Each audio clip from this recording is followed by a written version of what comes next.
8 days until Warren Gatland chooses his Lions squad. He makes his selections, and I believe it's 36 names are going to be going to South Africa, which is 3 fewer than went to New Zealand, making it even harder to call who is going to be on that plane. But that's what I'm going to attempt to do over my next few videos, starting with shirt number 1. So let's have a look at the contenders for the loosehead prop position, and there we go.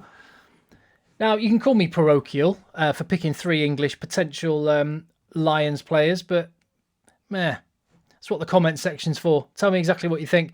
Mako Vunipola, Joe Marler and Ellis Genge from England. Apologies to Scotland and Wales respectively. Rory Sutherland and Alan and Wynn Jones are the only contenders there, or were, as I'll get onto. And for Ireland, Dave Kilcoyne and Keane Healey. A lot of experience, a lot of international caps there. Obviously, you may have seen the news about injuries to Joe Launchbury and George North. Rory Sutherland was already injured, and Richard Cockrell said last week that he's expecting Rory Sutherland's injury to be a minimum of 6 weeks, which is not good for him. He's been playing some great rugby, very mobile, modern-day loosehead prop, which I'd also sort of class Dave Kilcoyne in. He's a bit of a ball-playing, ball-running kind of prop for Ireland. And so if you wanted to go that way against South Africa, speed things up a little bit, one of those 2 guys might have been a shout. Wynn Jones, one of the players of the tournament in the Six Nations, and he has come into form at exactly the right time in a Welsh side that's playing very well, but he has more than played his part there. Keane Healey, one of the most experienced of the bunch. He's been there, done it, been on Lions tours, and an outstanding player. He had a little dip in form a couple of years ago, but has come roaring back recently. And then those 3 Englishmen, 2 of which were in the Six Nations squad, one in the case of Joe Marler, who excluded himself for it. And I did say before the Six Nations that I wonder if that might actually increase his stock more than decrease it, being part of an England side that hasn't done very well. I'm going to eliminate a few of those names straight off the bat. Sorry, Ellis Genge, outstanding player. I don't think he's as good as the other 2 Englishmen. Rory Sutherland, due to the injury, I think may miss out. And Dave Kilcoyne, good as he is, I think isn't quite as good as his Irish counterpart, Keane Healey. Now, Warren Gatland will take 3 loosehead props. In a squad of 39 to New Zealand, he also took 3. I think that will still be the case. Potentially, there is a little caveat to that, which I'll get onto in another couple of videos' time. But how do you pick 3 from those 4? Really tough call.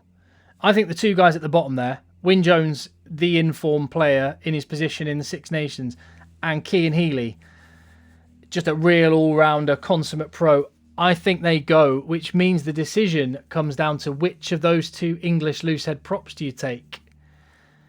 And, well, it's much like Eddie Jones's choice. Who does he start and who's on the bench in a Rugby World Cup final? You go into South Africa, and the one name that I've not mentioned in all of this video is Franz Maleb. An absolute giant of a man, the tight head prop for South Africa. Whoever you pick, it needs to be an unstoppable force to meet an immovable object, because Franz Maleb can set the tone for South Africa, a destructive scrummager, and it's just purely for that reason alone, the importance of the set piece, as England found out in the World Cup final, and as any team that tries to take on South Africa will have to match up with. I take Joe Marler. And not only do I take Joe Marler in the squad, I think Joe Marler is your starting loosehead prop for the British and Irish Lions, purely because of Franz Maleb. And there you go. There's my loosehead props. I'll get onto tight head props in the next video. And as I say, I might have a little curveball to throw at you in that one. But before I do go, I do just want to flash up this before I go. You may have seen this story. James Lasis, a young 25-year-old, very promising lock, graduated from the Queen's Academy, was at Loughborough University, then Rotherham. And my brother was coach of him when he was at Rotherham, and said, as well as being a fine rugby player, he's just an incredible bloke. And he suffered a very, very serious, life-threatening injury at the weekend playing for Nice in France. A devastating tale, which has left him with a mountain to climb and a lot of help needed. And so just a quick mention to say, please, there we go, put the link on our Twitter account. It'll be all over the place.